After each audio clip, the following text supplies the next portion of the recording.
boa tarde para você. Está começando o Sala de Entrevistas desta tarde.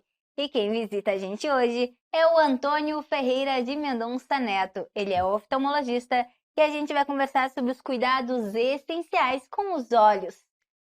Boa tarde, Antônio, tudo bem? Tudo certo, boa tarde, Bruna. Obrigado pelo convite. Obrigado pela oportunidade de poder falar um pouco sobre os olhos e a saúde ocular. Antônio, eu gostaria que tu falasse um pouco da tua área de formação, a tua atuação aqui no município. Certo, a princípio eu sou de Manaus, né? Eu sou ex-militar do Exército. Eu vim transferido para Porto Alegre no começo de 2020, né? E para terminar a minha especialização, eu fiz a especialização na residência em Manaus. E eu terminei a especialização em cirurgia de glaucoma e catarata no Hospital Banco de Olhos, em Porto Alegre. Tá? E lá eu acabei conhecendo alguns amigos daqui da cidade, de Rio Grande, né? E me convidaram para conhecer a cidade, né? Eu gostei muito da cidade, gostei muito da região aqui. E decidi escolher a cidade para morar, para trabalhar, né? Estou gostando muito da cidade a princípio, né? Muito, muito aconchegante, o povo muito bom, muito acolhedor. Né? É uma oportunidade de poder ajudar aqui a região. Eu sou especialista em cirurgia de glaucoma e catarata, tá? Formado pelo Hospital Banco de Olhos de Porto Alegre.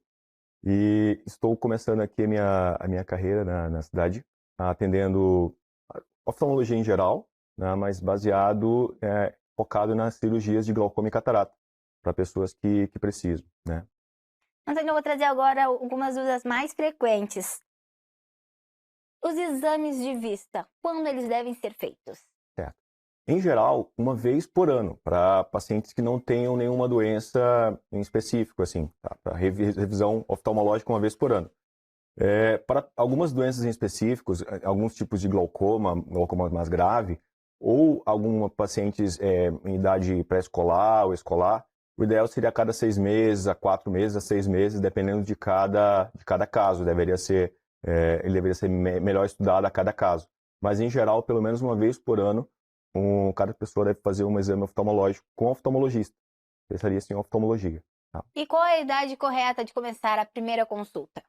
Em geral, a partir dos 6 meses de idade já tem alguns oftalmologistas especialistas em atendimento infantil que podem atender as crianças. Mas, em geral, as crianças na idade escolar já começam a fazer algum atendimento oftalmológico e é onde geralmente podem ser diagnosticadas algumas doenças. Mas aquele primeiro teste do olhinho, já na maternidade, deveria ser feito pelo pediatra ou um oftalmologista que possa atender a criança. O ideal, então, para crianças pequenas é de quanto em quanto tempo, mais ou menos? Até 1 ano de idade? O ideal seria avaliar cada caso, né? Perguntar para o seu oftalmologista cada caso quando deveria ser feito o atendimento.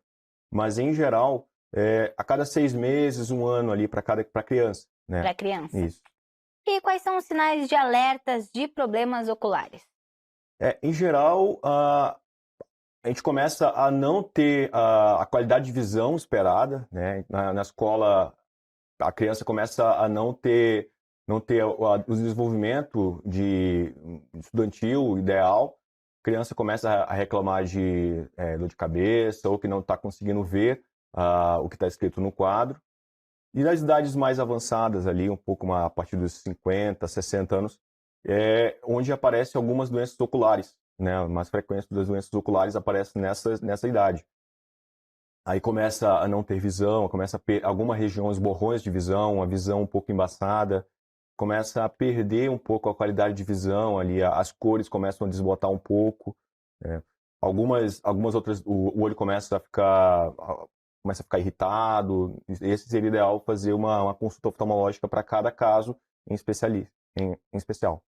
Doutor Antônio, e esses são os sinais, né, de algumas doenças. E quais são as principais doenças que causam esses sintomas? Em geral, as crianças, ocorrem vários tipos de doenças que podem ser diagnosticadas durante o exame oftalmológico. Mas, em geral, erros de ametropia, necessidade de uso de grau de óculos, hipermetropia, miopia, astigmatismo, ou algum desvio do olho, né, um estrabismo, que seria um desvio do ocular, ou alguns tipos de tumores que podem ser diagnosticados também na infância. O teste de olhinho já é uma forma muito eficaz para fazer diagnóstico de algumas doenças. Já nas idades adulta, jovem adulto, Erros de refração, muito comuns também, principalmente com o uso de computador, celular, muito trabalho, o paciente usa muito o computador, visão de perto, e acaba desenvolvendo algumas doenças nessa fase da vida. Nas fases mais avançadas ali, em geral, a gente consegue fazer o diagnóstico de algumas doenças específicas para a visão, né, no caso de catarata, glaucoma. Tudo isso deve alguns tipos de sintomas. Mesmo a catarata pode ter a baixa de visão, a visão desbotada das cores, e o glaucoma, que em geral não tem muito sintoma nas fases iniciais. Inclusive, agora dia 26 de maio foi o Dia Nacional de Combate ao Glaucoma. É uma doença subdiagnosticada, é a maior causa de cegueira não reversível no mundo, e muitas vezes é negligenciada porque não tem sintomas. A gente não consegue ter sintomas no glaucoma, a não ser que estejam em fases mais avançadas da doença.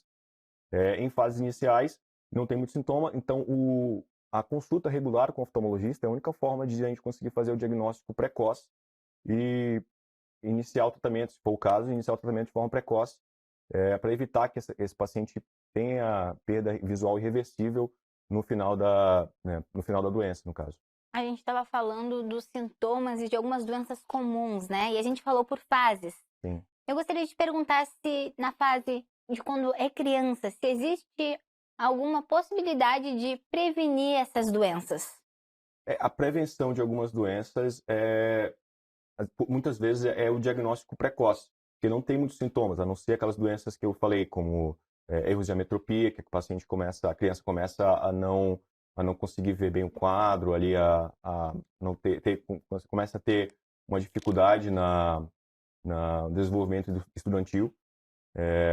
Mas, assim, nessa fase agora da vida que tem muito computador, celular, né, as crianças já estão muito tempo de tela, tentar reduzir um pouco o uso de telas de computador. Eu sei que é difícil na correria do dia a dia, né? A gente começa muitas aulas online, mas tentar reduzir o uso de tela de computador é uma forma muito eficaz de evitar o desenvolvimento de muitas doenças oculares nessa fase estudantil e escolar.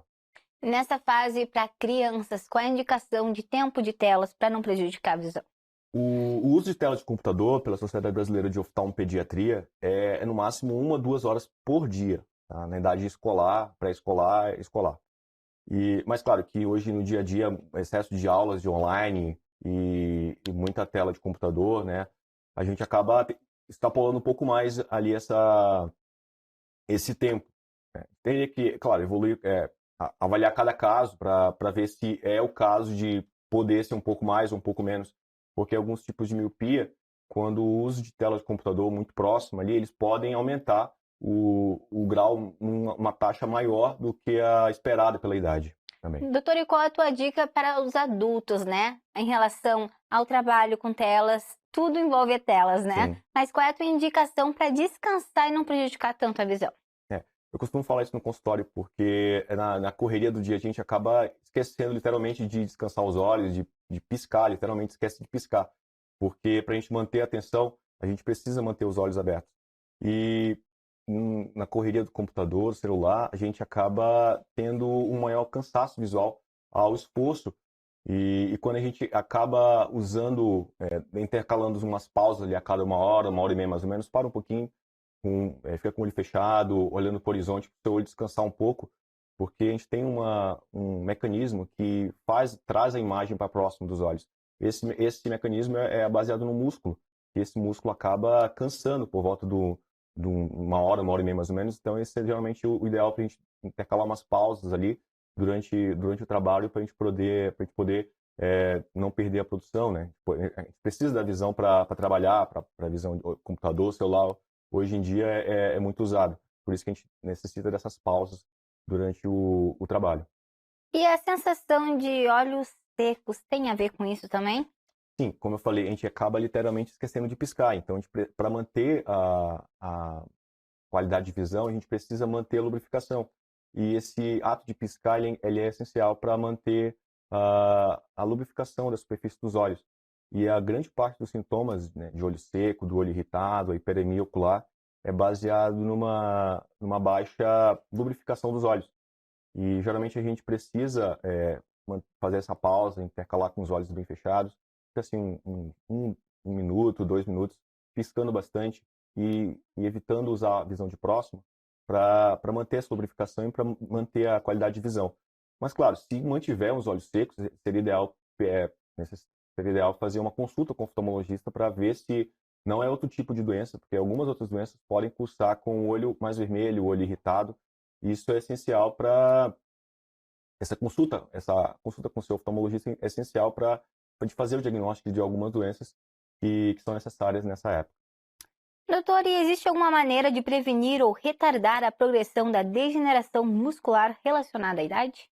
Degeneração macular, ela é uma doença que acomete geralmente após os 60 anos de idade, né, ou até algumas 50, 60 anos, que ocorre um envelhecimento precoce das células da retina, que não são capazes de eliminar suas próprias excretas e acaba afetando os fotorreceptores, que são as células responsáveis por captar a luz e enviar para o cérebro.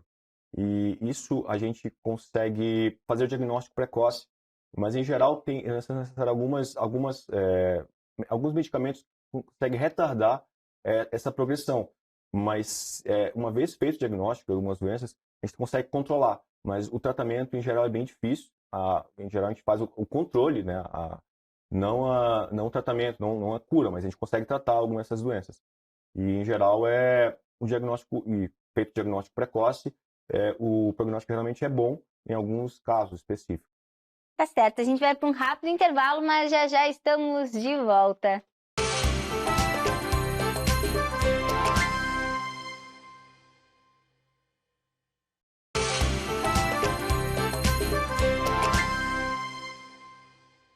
Estamos de volta com Sala de Entrevistas na TV Farol. Hoje com o Antônio Ferreira de Mendonça Neto. Ele é oftalmologista e a gente está conversando sobre os cuidados essenciais com os olhos. Doutor Antônio, estamos de volta, né? Uhum. Falamos de alguns riscos, algumas prevenções durante o primeiro bloco. E eu queria te perguntar agora quais são os riscos e os benefícios da cirurgia de correção de visão a laser. Certo, essa é a cirurgia refrativa. Ela é indicada para alguns casos de erros de ametropia, a miopia, hipermetropia e astigmatismo. É uma cirurgia ótima se for bem indicada. Se ela for feita, o diagnóstico pode ser feito através dos exames pré-operatórios, podem ser feitos alguns tipos de diagnóstico de algumas doenças oculares, entre elas o ceratocone ou alguma degeneração, alguma distrofia de córnea, que é onde é feita a cirurgia laser. Os benefícios são ótimos para quem é bem indicada a cirurgia. Pode ser feito a independência dos óculos, né, ou de lentes de contato, aquele paciente que usa muito computador, de celular, e que precisa acaba ficando com os olhos secos usando a lente de contato. Pode ser feito o abandono desses acessórios, se for bem indicada a cirurgia, se for feita da melhor forma possível, se for bem indicada no caso da cirurgia. E como é feita essa cirurgia? Quais são os cuidados dela? É uma cirurgia muito rápida, volta de 2 minutos por olho. A gente consegue fazer os 2 olhos no mesmo dia. É só um pouco doloroso. No pós-operatório ali, o paciente às vezes reclama um pouco do pós-operatório, mas depois dessa semana o paciente fica muito feliz e consegue ficar livre dos óculos, porque é uma cirurgia que faz uma ablação da córnea, ele faz uma redução, uma transformação da lente, da córnea dos olhos numa lente, né? Então ele consegue reduzir bastante o grau de algumas pessoas que ficam muito dependentes dos óculos, ele consegue ficar independente dos óculos e é uma cirurgia ótima, muito bem, muito indicada, e é uma cirurgia muito segura, uma cirurgia muito boa para os pacientes que podem ser feitas a cirurgia, é uma cirurgia muito boa. E quais são os cuidados que esse paciente deve ter após cirurgia? Manter o controle, manter as consultas regulares do oftalmologista, manter a lubrificação dos olhos, que é uma cirurgia também que pode acarretar uma redução um pouco maior da lubrificação dos olhos, que pode ser corrigida completamente com colírios lubrificantes. E evitar de coçar os olhos, evitar bater os olhos, manter o cuidado com os olhos, como qualquer cirurgia, né? Pós-cirurgia, como qualquer cirurgia. Mas, em geral, é uma cirurgia ótima, muito realizada, é uma cirurgia muito segura e o paciente fica muito feliz depois que faz a cirurgia. Doutor, em relação às lentes, elas são seguras? Lentes oculares. Lentes de contato. Lentes de contato. A lente de contato, se forem bem utilizadas, se forem com higiene, se forem respeitando as orientações dos fabricantes, é uma cirurgia, um acessório muito eficaz e que ajuda muito a ter uma certa independência dos óculos. Para pacientes que fazem esportes, né, que não podem usar óculos durante os esportes, é muito bom. Só que tem que ter cuidado com higiene geral. Não pode reutilizar a lente, se não for o caso, se não for a lente específica para reutilização, não pode reutilizar. Tem tipos de lentes, diferentes materiais, aí teria que conversar com o seu oftalmologista para saber qual que é a melhor lente indicada. Mas tem lentes de descarte diário, tem lentes de descarte mensal e tem lentes de descarte anual. E não pode ser usados mais do que o que foi preconizado para aquele tipo de lente. Tem pacientes que reutilizam as lentes várias vezes e ficam que não pode ser feito, não pode lavar a lente com água de torneira, não pode, tem que manter a higiene do recipiente onde coloca as lentes para fazer a limpeza, tem que usar a solução de limpeza ideal, né, específica para esse uso de lentes de contato. Tem que usar colírios lubrificantes, porque a lente de contato ela deixa o olho um pouco mais seco, sim. Mas se for feito se forem respeitados todos esses passos, você vai ficar muito tempo sem uns óculos, né? Mas é um método muito bom para quem quer ter uma certa independência dos óculos. Lembrando que tem que ter um óculos, pelo menos para acontecer alguma coisa ali, se não puder usar a lente de contato, tem que ter um óculos com o seu grau correto para se por acaso você não puder usar a lente, ter um óculos para você usar. E, doutor, quais são os melhores métodos para aliviar a fadiga ocular causada pelo prolongado uso do dispositivo eletrônico? A gente já falou um pouquinho no primeiro bloco, né? Sim. Gostaria que o senhor fizesse um resumo agora pra gente. Sim, eu sei que na correria do dia a dia a gente não consegue ficar hoje em dia sem celular, sem computador. A gente consegue melhorar um pouco a nossa qualidade de visão se baixar um pouco o brilho da tela do computador, se não usar muito próximo a tela do seu rosto, dos seus olhos.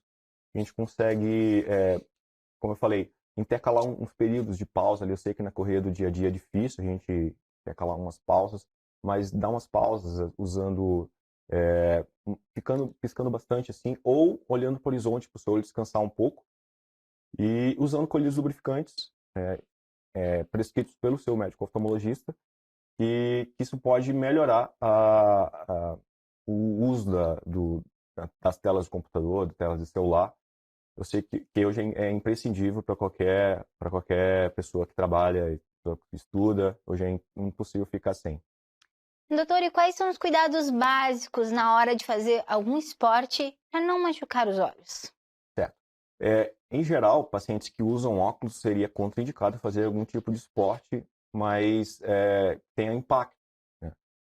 Esportes com bola, esportes de luta, isso é evitado para pacientes que usam óculos, claro. Podem ser feitos com lentes de contato, que vão te dar uma certa independência do uso dos óculos. Agora, alguns pacientes que têm alguma uma fragilidade, alguma lesão na retina, alguns pacientes automíopes, principalmente, ou que fizeram algum procedimento da retina, qualquer ação de desaceleração brusca da sua cabeça, do seu rosto, qualquer trauma de impacto, poderia evoluir para uma série de doenças oculares, possivelmente graves nos seus olhos, que não poderia ter sido feito diagnóstico precoce.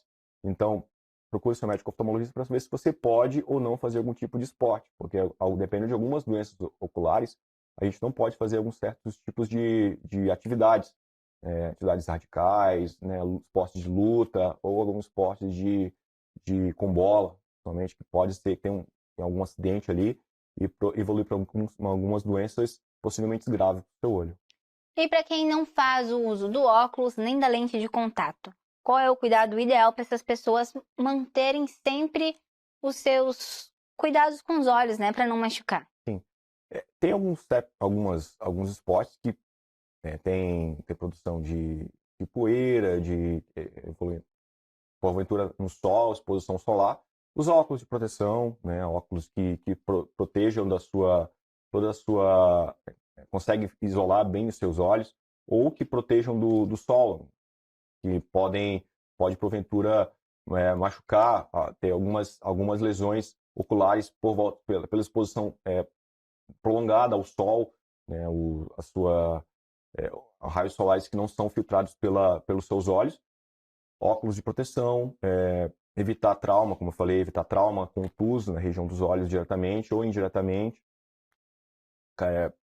produção de algum corpo estranho ali, evitar cair um corpo estranho com óculos de proteção em geral. E nesse caso, se cair um corpo estranho, qual é a maneira certa de lavar os olhos? O ideal seria procurar um médico oftalmologista, sempre. Se tiver alguma alteração nos olhos, primeiro tenta fazer uma lavagem ali com água corrente, pode ser água de torneira mesmo, mas corrente, em temperatura ambiente. Se não melhorar, o ideal seria procurar um oftalmologista para saber se tem algum corpo estranho ali, que às vezes só consegue ser retirado com os aparelhos que os oftalmologistas possuem. Porque os olhos é uma parte muito sensível do nosso corpo, né? Normalmente, se cai algum cisquinho, a pessoa tem tendência em colocar o dedo no olho, né? Sim. Quais são os riscos disso? A nossa mão, ela nem sempre está higienizada. Então, se o olho estiver machucado, a gente acaba coçando os olhos, a gente transporta aquele micro-organismo para o nosso olho. E isso acaba, às vezes, piorando aquele machucado que seria inicialmente de fácil resolução pelo oftalmologista, a gente acaba piorando e acaba evoluindo para uma infecção, uma inflamação mais grave. Então a gente recomenda não coçar os olhos, se porventura isso não acontecer, não coça os olhos, lava bastante com água corrente e se não melhorar, procura um médico oftalmologista. Outra coisa muito comum também é o cansaço, né? E aquele cansaço normalmente deixa os olhos vermelhos e com aquela coceirinha, né? Isso. O que é o ideal fazer? Quando a gente fica muito fixo, como eu falei, a gente num ponto, assim, a gente acaba não piscando muito. E isso dá cansaço, dá uma sensação de cansaço, de olho pesado. E o ideal seria que fazer os intervalos ali durante a sua jornada de trabalho ou de estudo, a gente para um pouquinho, fica de olho fechado, ou piscando bastante, para manter a lubrificação dos olhos, que dá um cansaço visual, aparece um olho vermelho, um olho irritado. Se isso não melhorar, a gente pode passar existem alguns colírios lubrificantes, algumas lágrimas artificiais, que podem te ajudar nesse caso.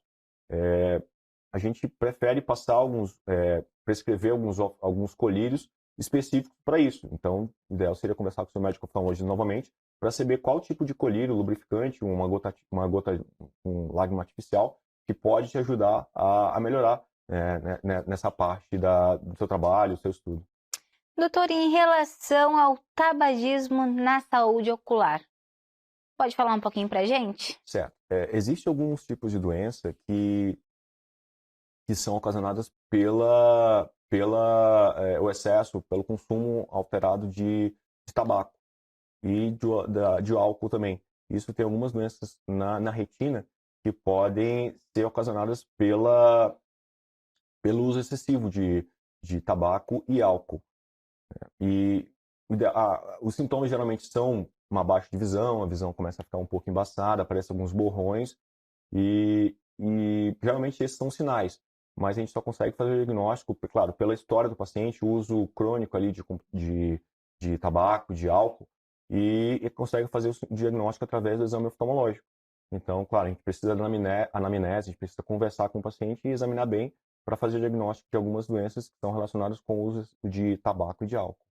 Tá certo. Doutor Antônio, a gente está chegando ao fim do programa. Eu quero te agradecer pela tua presença aqui, pela disponibilidade, por ter esclarecido tantas dúvidas pra gente. Pois não, muito obrigado pelo convite novamente.